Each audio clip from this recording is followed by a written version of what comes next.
오늘 본문은 다시 이스라엘 백성들에 대한 심판을 이야기하고 있습니다. 이미 그들은 불순종으로 인해서 바벨론에 함락되는 벌을 받았습니다. 그리고 오늘 말하는 심판은 이스라엘 땅이 아니라 애굽에 살아가고 있는 유다 백성들을 지목해서 말하고 있습니다. 13절을 보면 내가 예루살렘을 벌한 것 같이 애굽 땅에 사는 자들을 칼과 기근과 전염병으로 벌하리니. 애굽 땅에 있는 유다 백성들은 이미 그들이 애굽 땅에 있는 것 자체가 하나님의 불순종의 마음을 품고 있다는 것을 우리는 알 수 있습니다. 이 땅에 살아가면서 인생의 평안을 주님께 맡기는 삶이 아니라 눈에 보이는 강한 애굽으로부터 자신들의 안위를 보살핌 받겠다는 생각으로 이주한 사람들이었습니다. 하나님의 이런 불순종한 사람들은 유다 땅이 아니라 애굽에 거하고 있는 유다 백성들만 벌하겠다라고 예레미야를 통해서 말씀을 전하고 있습니다. 불순종의 마음을 품은 이스라엘 백성들은 하나님의 눈에 벗어나 애굽이라는 그늘 아래에 있으면 그 심판에서 벗어날 것이라고 생각했습니다. 우리는 세상 가운데 살아가면서 이 땅에서 주는 물질이나 내가 쌓은 권세들이 나의 삶을 보장해 줄 것이라는 착각을 가질 때가 있습니다. 왜냐하면 실제로 눈에 보이는 삶에 돈이 있으면 풍족한 삶을 누리고 높은 자리에 있으면 편안한 삶을 누릴 수 있기 때문입니다.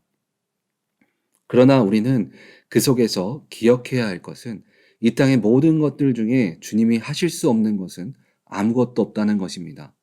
본문 14절을 보면 애굽 땅에 들어가서 거기에 머물러 살려는 유다의 남은 자 중에 피하거나 살아남아 소원대로 돌아와서 살고자 하여 유다 땅에 돌아올 자가 없을 것이라. 도망치는 자들 외에는 돌아올 자가 없으리라 하셨느니라. 아무리 세상이 말하는 돈이나 권력 그늘 아래 있다 할지라도 하나님의 심판을 피할 사람은 아무도 없다는 것입니다. 나중에 애굽이 더 강성해져서 바벨론으로부터 자신들의 유다 땅을 회복시켜 줄지라도 그 땅에 돌아갈 사람은 아무도 없다는 것입니다. 단 그 속에서 어쩔 수 없이 애굽 땅에 끌려온 주님을 믿는 소수의 사람들 빼고는 아무도 살아남을 자가 없다고 주님은 선포하십니다. 그러나 예레미야의 그런 말을 듣고 반응하는 사람들의 말을 보면 하나님의 이름으로 선포하는 말들을 믿지 않고 듣지 않겠다라고 말하고 있습니다.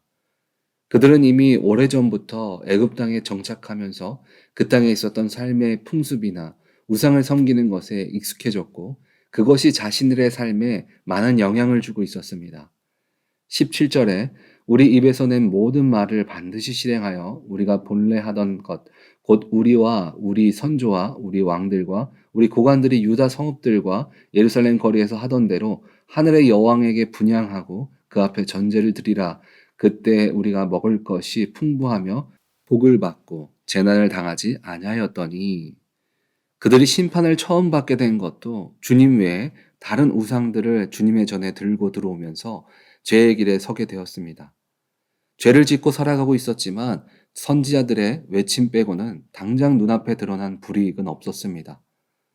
그리고 지금 나라가 멸망함으로 하나님의 일하심을 직접 경험했지만 현재 삶이 애굽에서 누리고 있는 모든 것들이 이전과 별반 다르지 않고 부족함 없이 행복을 누리고 있기 때문에 다시 하나님의 심판을 크게 생각하지 않게 된 것입니다.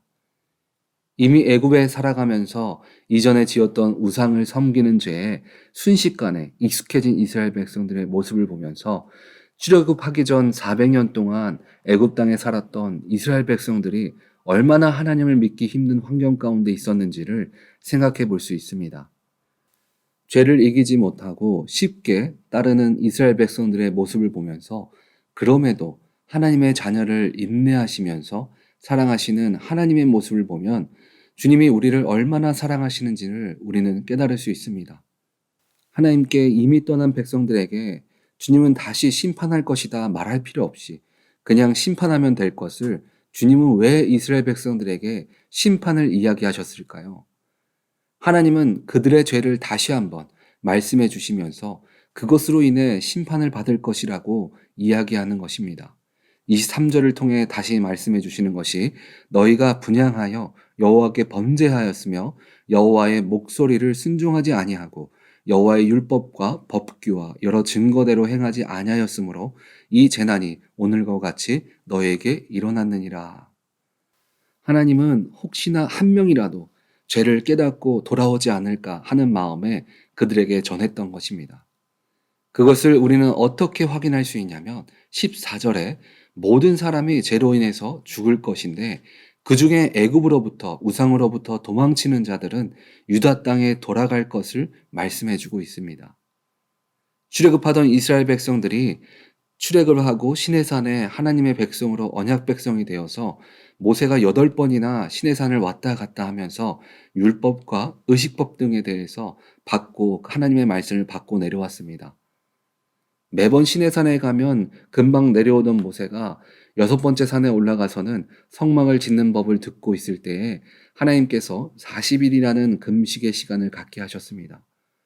모세가 내려오지 않자 이스라엘 백성들은 불안해지기 시작했습니다. 그리고 아론을 통해 금을 모아 금송아지를 만들었습니다. 그 죄로 인해서 하나님께서 모세에게 이렇게 말씀하셨습니다. 출애굽기 32장 10절을 보면 그런즉 내가 하는 대로 두라. 내가 그들에게 진노하여 그들을 진멸하고 너를 큰 나라가 되게 하리라. 과거의 하나님의 모습을 보면 하나님은 죄를 짓는 자들에게 다 멸하시고 모세를 통해서 새로운 하나님의 백성을 만드시겠다 말씀하실 정도로 죄에 대해서 칼 같은 분이셨습니다. 모세 때는 그래도 모세가 자신의 이름을 지우겠다 말하면서 하나님을 붙든 사람이 있었습니다. 하지만 예레미야 때는 불순종한 백성들을 위해서 중보하는 사람도 없었습니다. 그럼에도 주님은 끝까지 죄를 인식시켜 주시고 그들에게 돌이킬 수 있는 기회를 주셨습니다. 주님은 우리를 지금도 이렇게 사랑하고 계십니다. 비록 내 마음이 또 내 믿음이 좋을 때도 있고 죄를 짓고 끝까지 주님을 내가 모른다라고 또 듣지 않겠다라고 말할 때도 있습니다. 그러나 그럼에도 불구하고 우리를 사랑하셔서 주님 곁으로 돌아오기만을 기다려 주시고 계십니다.